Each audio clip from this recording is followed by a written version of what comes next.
G'day humans, Chris Stead here. This is me at the launch event for the Ecovacs Deebot T30 Pro Omni robot mop and vacuum. In this video, I'm going to show you a demonstration that was provided to us at the event. You'll be able to hear directly from the Ecovacs staff as they talk through some of the features with media. I've done my best to make sure that the audio is as clear as possible, so I do apologize in a few spots it does get a little hard to hear. But I thought everyone might benefit from just watching it do its thing and also hearing a little bit from the Ecovacs team. So let's dive in and check out this demonstration of the T30 Pro Omni.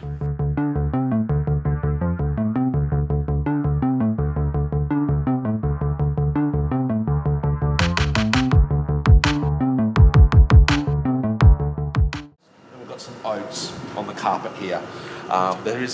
There is a stool in the middle there, and that's to help demonstrate what you saw in the presentation just then, the true edge adaptive edge mopping and how it goes in and out between the legs. Also on the TV, I've got the app running, so you can see the app itself as it goes live. And as Karen would have seen in the presentation as well, there's a lot of customizations, abilities for you to do different things. So, you can vacuum only, you can mop only, you can have the home vacuum first and then mopped. Or mopping only as well. You can change the water flow, how many times it passes, suction power. So I'll show you what the 11,000 PA suction sounds like. It's set to standard right now. It's set to deep cleaning as well. So that will be done in a minute. And then we can demonstrate some of the other things as well. So that we've got another T30 setup over there where we can show you the little bit of a foot control. So anyone who wants them, who's had a bad morning, wants to give something a little bit of a kick, you can do a little bit of a light kick. But this one will come out and should be now.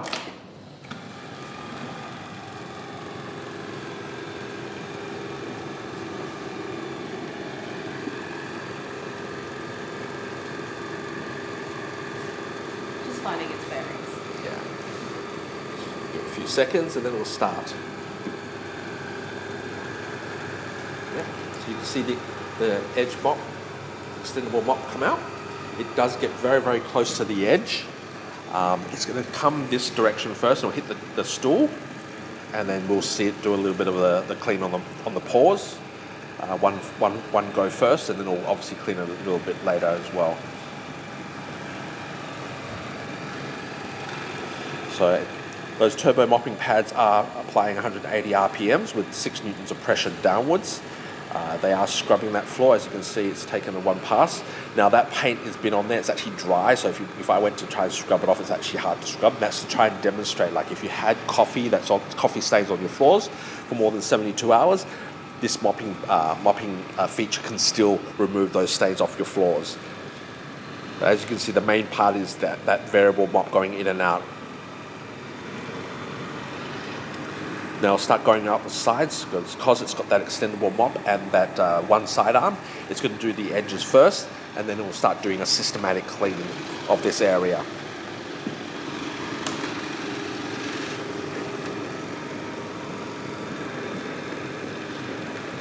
Okay.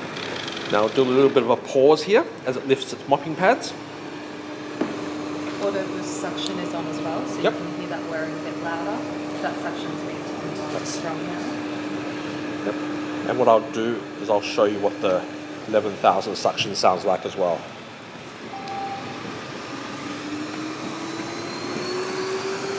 So that's at 11,000 PA suction.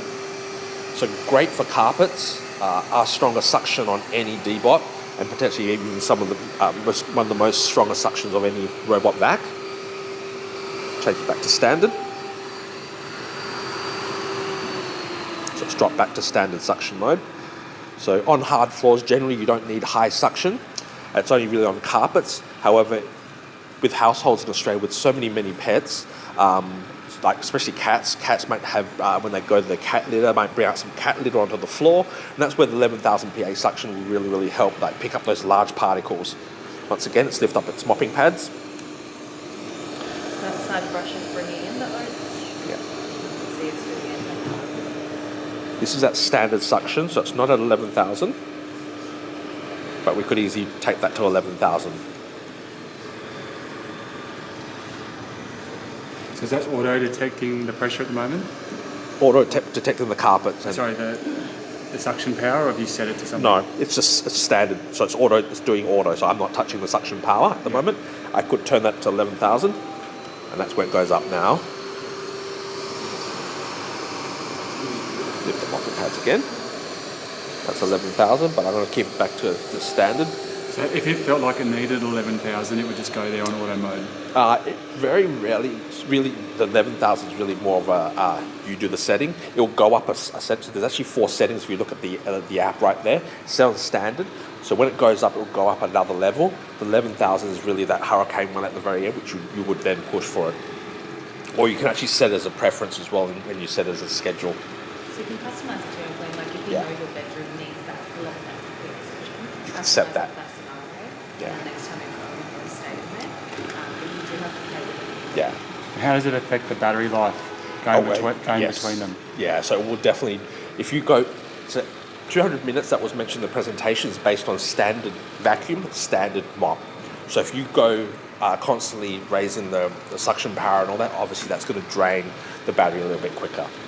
So it would drop, if you did it on just 11,000, instead of 200 minutes, you'd get Maybe half that? Or maybe half that. I'm not sure. We haven't actually tried it on a real life scenario. Seems unlikely, but Yeah, because I can say, like, for example, I know the water usage and all that. Like when for 100 square meters, which is my house, which I've been using this product for, 100 square meters, it does roughly 60 minutes. It does 45 square meters on standard mop, standard vacuum.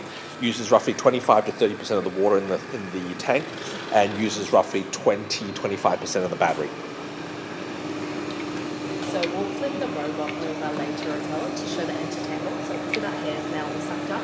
So I'll turn it and show you that while the brush will take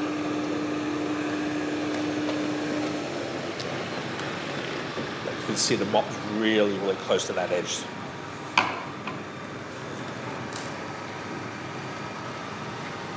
What about these extra bits of hose that have to be up there? Yep. It'll come through. Come so through. it's got it on the deep clean. So what it'll do is you can see on that it's kind of done that systematic up and down. And then what it will do is it'll go left and right. Yeah.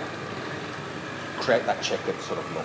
So I've got a rubber vacuum. I might as well make it work as hard as I can. So hopefully it's taken off all that paw prints.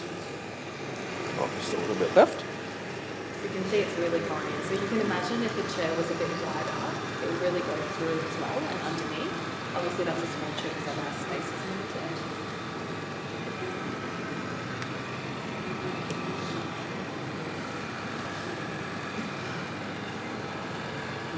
So footprint's gone, chair is gone, Yep. and we've got one minute.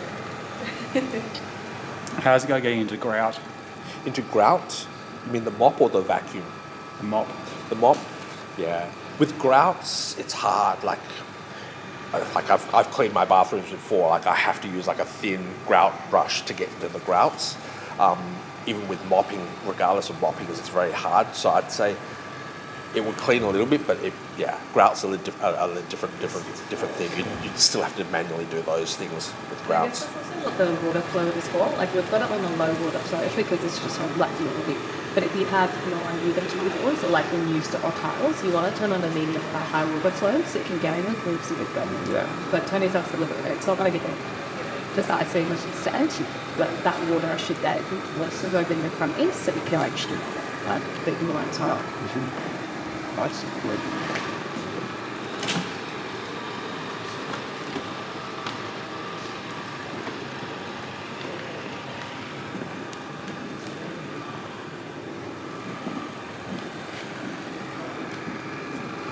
So you've got 3 buttons on there as well, so that must be the tile up and one return to station. So if there's any way you can press that as well.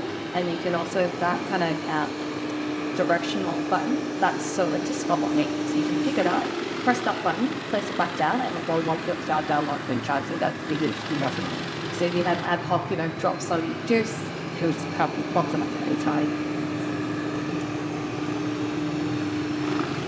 See sort of on the app now that it's doing deep clean. It's done that horizontal, now it's doing the vertical clean.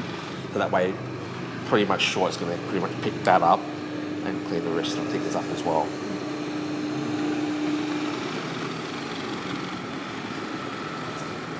Okay.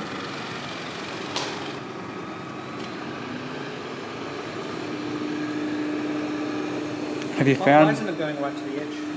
Oh, because it's already done. It's already done the edge. It's already done the edge. Sorry, what was that? Have you found with more houses, I guess, having those interchangeable floors, so you've got vacuum and you've got hard floors, are you finding that it's impacting the durability of the product because it's got to change constantly between, like here, for example, it's just going whack, whack, whack, whack, whack? Yeah, no, not really. I've been fortunate enough to have gone to headquarters, and they have a whole floor that's just for testing products and the durability of products.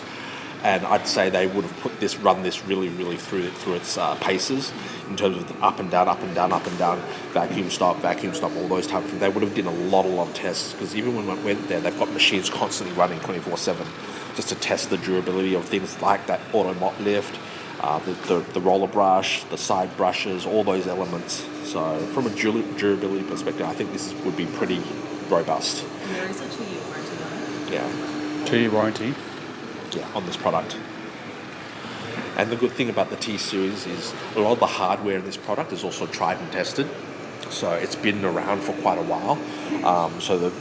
That's why we've called it our workhorse. All we've really done is taken some of those base elements and really just given them a little bit of a steroid boost on them, like the extendable mop pads.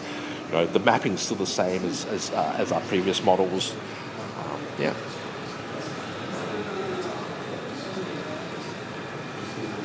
Okay. So you can see it's kind of completed its clean now, and you can see it's gone around the chair because it can't go underneath it. So it's now finished its clean. So we return to the station.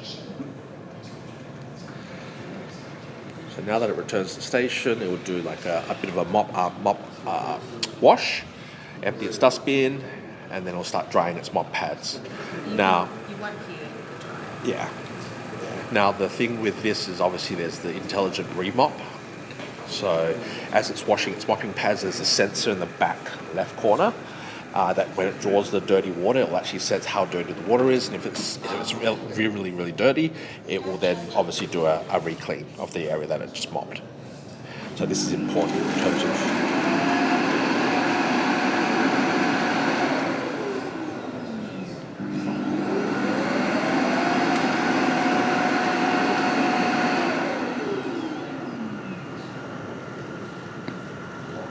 So that took 7% battery, roughly.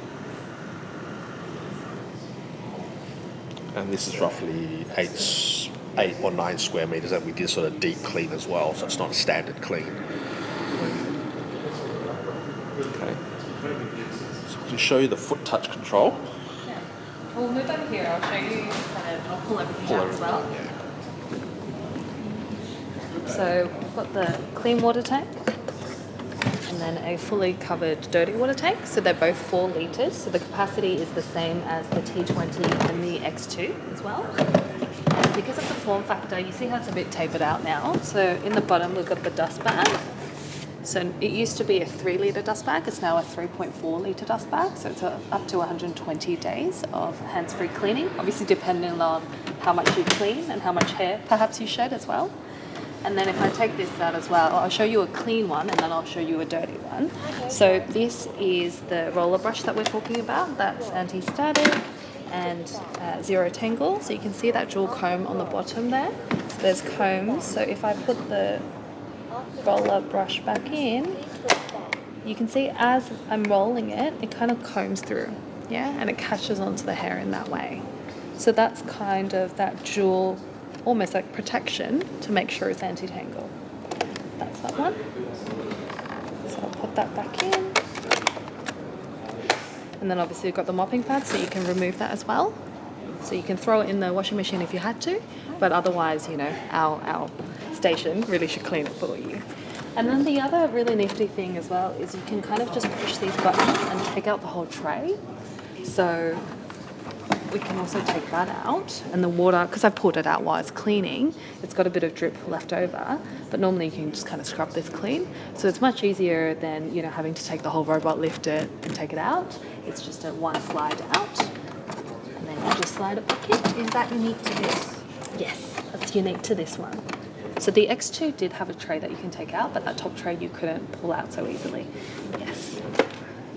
So I'll put that back in, and it's on standby now. So once it starts charging, so you can see it thought I foot controlled it because I bumped it, right? So now it's going to start and send out for a clean. Do the foot touch again. Yes, perfect. So the foot touch control only works when it's on standby, and it's the 0.3 to 1 second rule. So anything under, it's going to be like, oh, maybe you just brush past me or something past me. Anything longer, it's going to be like, oh, maybe you're cleaning the bumpers, right?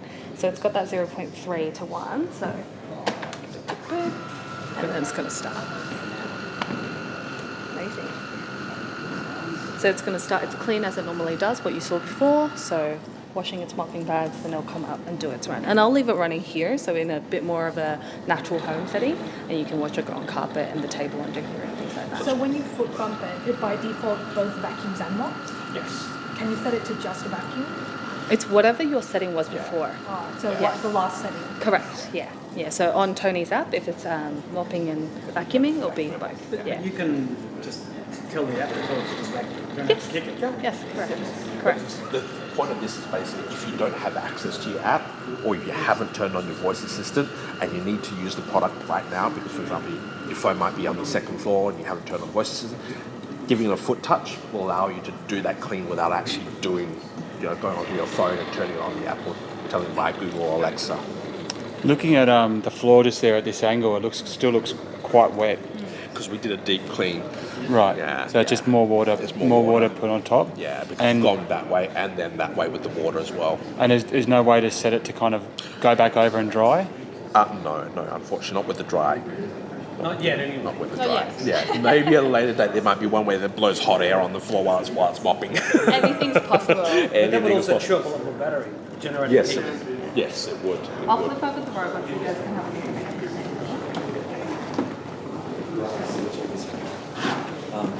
So you can hear it now, it's actually drying, right? There's no real sound noise or decibels that you can hear in this environment that it's hot air drying. But we've got it on 2 hour for now, so you can change that to 2, 3 or 4 hour, depending on how dry you want it. Okay, it depends on the environment you're in. If you're in a dark corner that's got a lot of moisture, you might want to turn that up to 3. But if you're in like a nice sunny area that will dry with good airflow, 2 hours is adequate. Was an earlier hair strands, so you can see it was still cleaning, but a lot of that has come off. Mind you, we've used it for 2 days now, so that's a lot of paint on it. But if I take that brush out, all that hair that was in there, you can see little strands of residues inside where the comb is, but it's not on the brush at all. Yeah, so that's really good. So that's obviously listening to consumers as well, like they're having issues on roll over my hair. Hence the reason behind design. So a lot of the things that innovations that come 10 and 10 for this is about listening to the consumers and trying to resolve some of those pain points, as Caroline had mentioned. So it straightens the hair out, does it, and then just pulls So it what through? it does, yeah, so because of the anti-static, that's one key feature. 2 is the angle of the bristle. So you can see it's kind of outwards instead of like a forwards. So it goes outwards. So it kind of repels that hair. And then the other part is that dual comb that we refer to. So because of the teeth, as it rolls over, it's catching onto the teeth. Because the vacuum is on as it rolls, it then just gets sucked into the little container in the middle of that dustbin. So that's what it's doing. So it's 3 things altogether.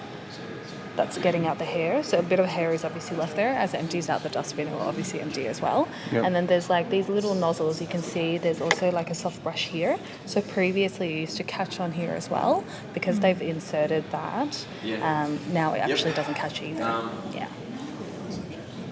So when you say it doesn't catch on, do you mean like, sorry, this area here? Correct, yeah. That's yeah. where hair always gets Correct, It's correct, just yeah. those little things, right? Exactly. Those little things and just perfecting them. That's why I say the T-Series is a great benchmark base model. And they've just taken those elements and just improved them just a little bit, which makes a big, big difference. You guys should get into pool cleaners. You never say never. So when are we going to have a Tesla Optimus style robot? It transforms? Well, no, not the transform. Well, I mean, not a transform, but just a robot that stands up. We see Jensen Huang with 7 or 8 of them on stage, and you didn't have the Tesla one there. But I've seen this video of this Chinese factory floor with Yeah. robots doing incredible I saw- dexterous things. Yeah, I saw one from Chinese as well, and that's the guy kicks it, and it always stands up. Yeah. It always stands So, I mean, is this something you're going to robotics also got you on? Do you want to talk us through what's happened here? Oh yeah, it's just hold up. I've got a little bit stuck. So the three flashing red lights is. Help Uh-oh. me, please. So we might lap just this zone, and then we can keep running in this zone.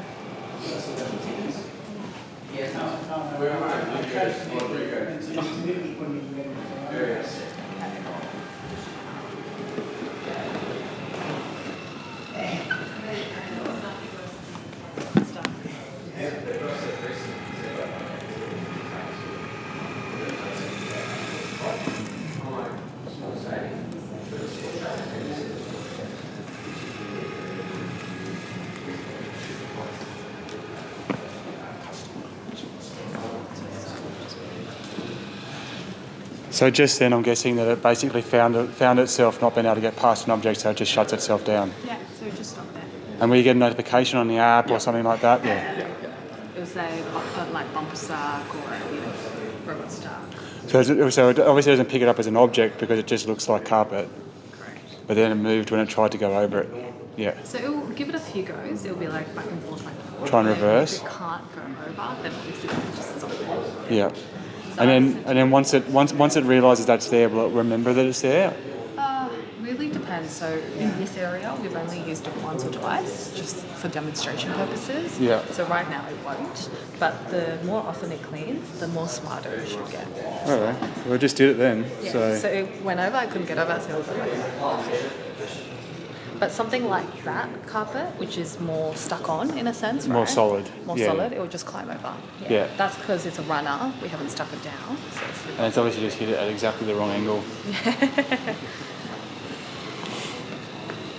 yeah, so see that climbs it fine, right? So it's got that 9mm mop lift as well. So you can see the mop is slightly off the rug as well. Don't go.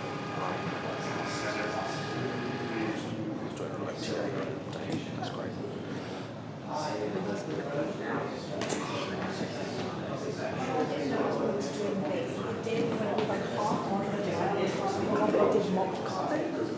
This one's a bit funny because it's like halfway.